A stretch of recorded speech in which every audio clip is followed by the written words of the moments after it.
Press the bell icon of the Epaathshaala channel and never miss another update. तो ये video का तीसरा part है वाटर रिसोर्स यानी कि 6 चैप्टर। और इससे पहले हमने वीडियो के 2 पार्ट अपलोड किए हुए हैं जल संसाधन के बारे में। इंडियन पीपल एंड इकोनॉमिक का ये थर्ड पार्ट है 6 चैप्टर का सेकंड बुक का।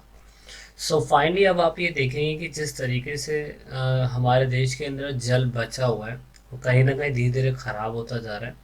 और कुछ मात्रा में हम बोल सकते हैं कि पहाड़ी इलाके जो माउंटेनियर्स इलाके हैं वहाँ पर जल थोड़ा बहुत साफ है, लेकिन बाकी इलाकों के अंदर जो वाटर पोल्यूशन हो रहा है वो बहुत गंदी तरीके से हो रहा है। तो उसके प्रिवेंशंस के लिए, उनकी रोकथाम के लिए हमें कुछ ना कुछ स्टेप लेना पड़ेगा, क्योंकि आप ये देख रहे हैं कि आने वाले समय में जो पानी है वो ख़राब होता जा रहा है। So that is why we must take initiate towards it. तो सेंट्रल पॉपुलेशन कंट्रोल एक तो इन्होंने, और पूरी तरीके से स्टेट पॉपुलेशन कंट्रोल बोर्ड दोनों ने मिलके ये कदम उठाया है। वो कोशिश करें कि जिस तरीके से नदियों का पानी या और जगहों का पानी गंदा हो रहा है, वो सभी लोग मिलके इसकी पॉपुलेशन की जो पोल्यूशन है उसकी क्वालिटी को चेक करने के लिए कि वो कितना ज़्यादा गंदा हो रहा है। तो उन सभी लोगों ने बार बार उसको चेक करने के लिए लगभग 507 स्टेशन बनाए हैं जो वाटर पोल्यूशन को चेक करेगा और बताएगा कि उनकी मॉनिटरिंग करके कि उसके अंदर कितना ज़्यादा प्रदूषण जो है वो मिलता जा रहा है और समय समय पे वो कैसे ठीक होता रहेगा।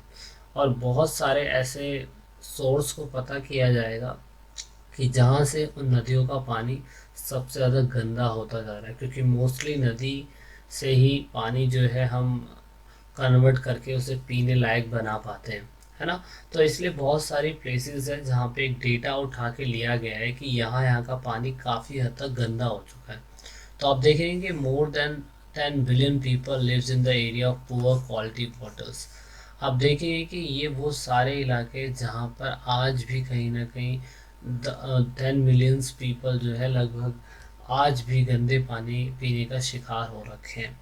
जैसे कि दिल्ली और इटावा के बीच में अगर मैं बात करूं तो यमुना रिवर बहुत, मतलब यमुना रिवर जो है काफ़ी हद तक गंदी हो चुकी है, दूषित हो चुकी है यमुना नदी।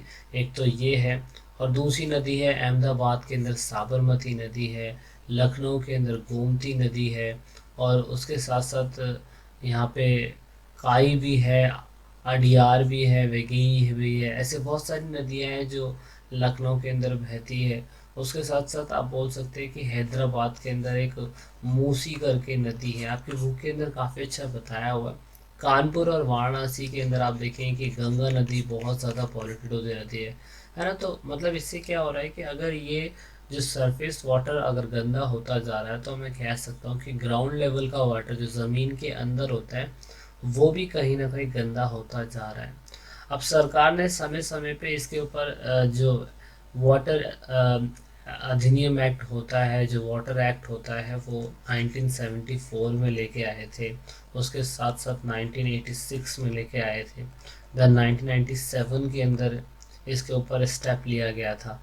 ये सब इसीलिए किया गया था ताकि जिस तरीके से नदी के किनारे बसने वाले जितनी भी फैक्ट्रियाँ होती है, फैक्ट्री यानी कि इंडस्ट्रीज़ होती है, उन सब के ऊपर निगरानी रखी जाएगी और देखा जाएगा कि कौन सी इंडस्ट्रीज जो है कितनी ज़्यादा केमिकल जो है वो नदियों के अंदर विसर्जित कर रही है या उसे उसमें मिला दे रही है। तो उसके ऊपर भी स्टेप लिया जा रहा है ताकि जो जल है उसको बचाया जा सके, उसके प्रदूषण के होने से बचाया जा सके।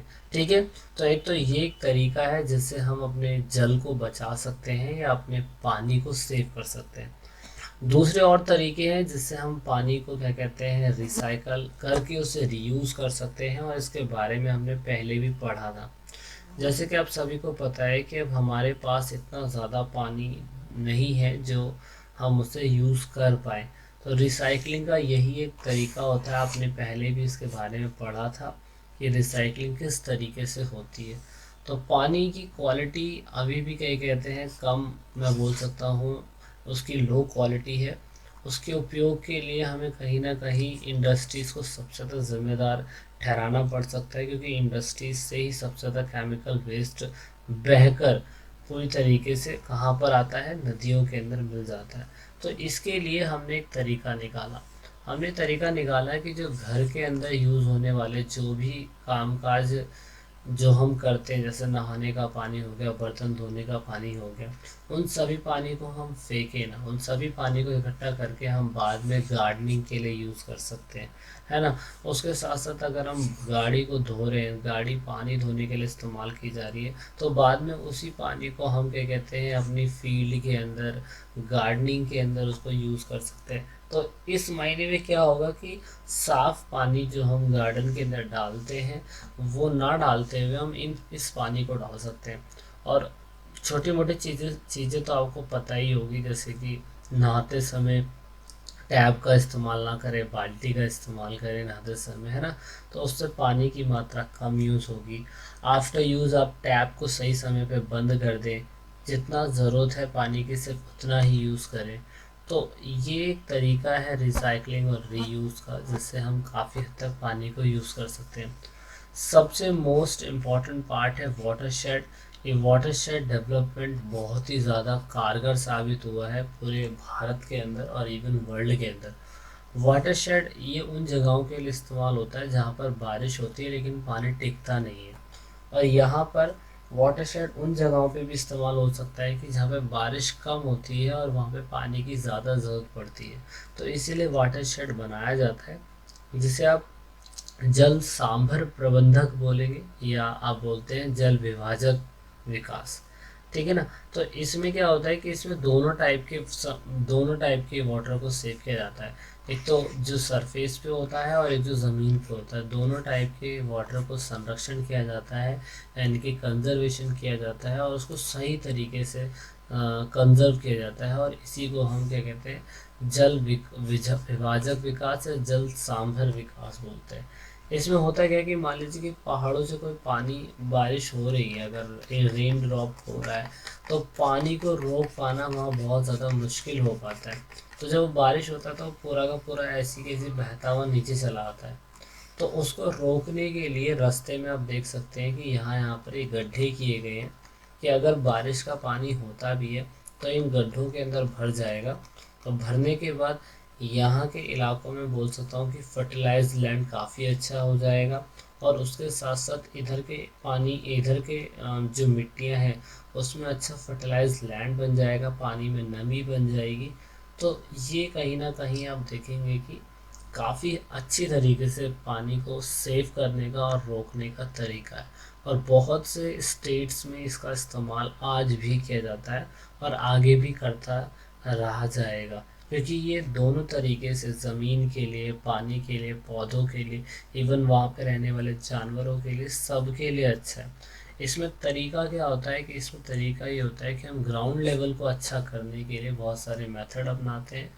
इस यहाँ पे हम पार्कुलेशन जो टैंक है उसको भरते हैं, वॉल जो है उसको भरते हैं, मतलब उनको दोबारा से हम बोलते हैं कि हम उन्हें रिफ़िल कर देते हैं, रिचार्ज कर देते हैं।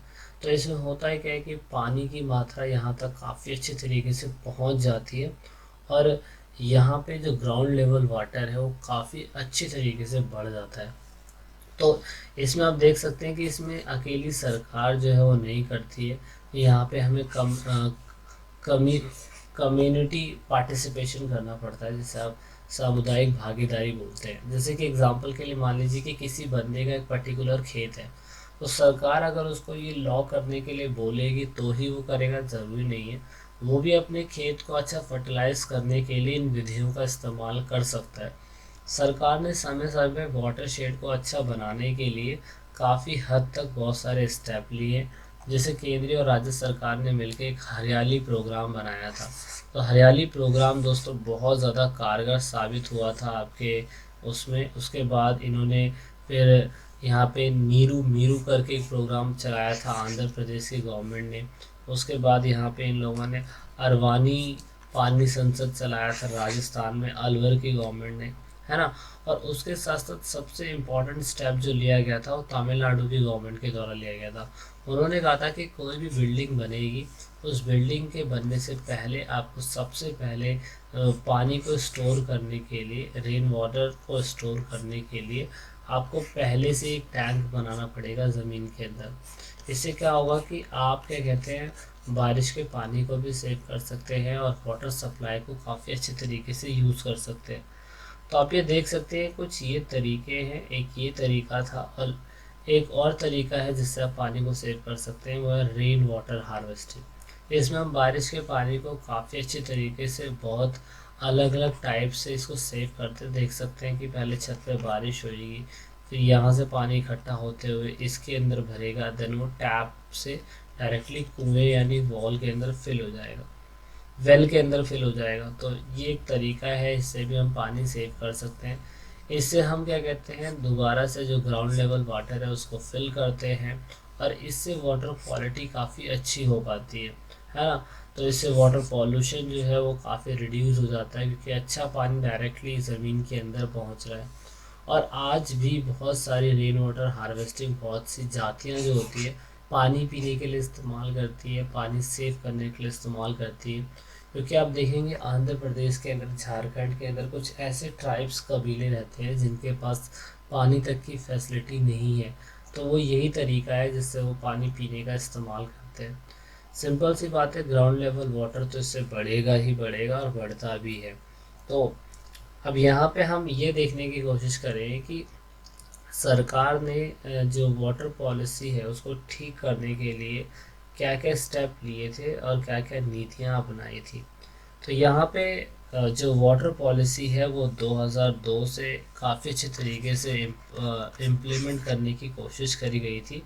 इससे हो ये रहा था कि अगर ये जितना भी पानी ज़मीन के ऊपर हमें मिल रहा है वो सभी इंडिया के अंदर रहने वाले सभी लोगों को, सभी मानव जाति को, सभी पेड़ पौधों को, सभी प्राणियों को सही तरीके से मिल पाए। तो इसके लिए आपने देखा होगा कि पानी को अच्छा बनाने के लिए, ड्रिंकिंग वाटर बनाने के लिए सरकार ने बहुत से मल्टीपर्पसेस प्रोजेक्ट स्टार्ट किए। और वो कौन कौन से हैं वो आप जब यूपीएससी के लिए पढ़ेंगे तो आपको पता चलेगा कि कौन से मल्टीनेशनल प्रोजेक्ट है। जिसमें से मैं आपको बता सकता हूँ नर्मदा नदी पे भी एक डैम बनाया गया था, वो भी एक मल्टी पर्पस प्रोजेक्ट था जिससे बहुत सारे फ़ायदे हो सकते थे इरिगेशन के लिए, पानी के लिए, सभी स्टेट्स में पानी पहुंचाने के लिए, है ना। तो बहुत सारे रीज़न हो सकते हैं, तो ऐसे बहुत सारे स्टेप लिए गए थे। दूसरा जो ड्रिंकिंग वाटर का जो देने का तरीका था उसमें कहा था सभी जानवरों को और इंसानों को सबसे पहले प्रायोरिटी दी जाएगी कि साफ़ पानी किया जाएगा तो उन्हीं को ही मिलेगा। और समय समय पे जो रूल्स एंड रेगुलेशन बनाए गए कि ग्राउंड लेवल को एक्सप्लोर करने वाली कौन कौन सी कंपनियां हैं, कौन कौन सी इंडस्ट्रीज़ है जो उसको बेकार कर रही है तो उसको बंद किया जाएगा। और यहाँ पे दोनों, यहाँ पे ग्राउंड लेवल और सरफेस लेवल जो वाटर होगा उसको समय समय पे उसकी क्वालिटी को जांच किया जाएगा, उसको रेगुलेट किया जाएगा कि कहाँ पे पानी गंदा हो रहा है और कहाँ पे साफ़ है, ठीक है। और सबसे इम्पोर्टेंट चीज़, कोई भी स्टेप जो है अकेली सरकार नहीं ले सकती है, दोनों लोगों को मिल के स्टेप लेना पड़ेगा। तो इसकी अवेयरनेस के लिए, मतलब पानी की अवेयरनेस के लिए कि जल है तो कल है और जल है तो कल है, और ये चीज़ हमें पहले से ही बच्चों को बतानी पड़ेगी, आने वाली जनरेशन को बतानी पड़ेगी कि हमें पानी के एक्सप्लॉयटेशन से बहुत दूर रहना है, पानी को सेफ रखना है। क्योंकि अगर पानी धरती पे नहीं रहेगा तो हम लोग नहीं रह पाएंगे, है ना। तो ये एक नॉर्मल सी एक बहुत इम्पॉर्टेंट स्टेप है जागरूकता का कि आम लोगों तक ये मैसेज पहुंच पाए, ठीक है। तो I hope you got some information about the water from this chapter and we will meet in next chapter. तो लास्ट में दोस्तों, अगर आप वीडियो को देख रहे हैं और ई पाठशाला चैनल के आप सब्सक्राइबर हैं या नए सब्सक्राइबर हैं, तो ई पाठशाला की टीम से आप सभी को यही रिक्वेस्ट है कि आप इन सभी वीडियो को अपने दोस्तों के साथ शेयर ज़रूर करें और कोशिश करें कि आप दूसरों को शेयर करवाने के लिए बोलें, क्योंकि आप जितना वीडियो को शेयर करेंगे उतना ही हम और लोगों की मदद कर पाएंगे। क्योंकि पढ़ेगा इंडिया जब भी बढ़ेगा इंडिया। तो वीडियो के लास्ट में वीडियो को एंड तक देखने के लिए, चैनल को सपोर्ट करने के लिए बहुत बहुत धन्यवाद। जय हिंद, जय भारत।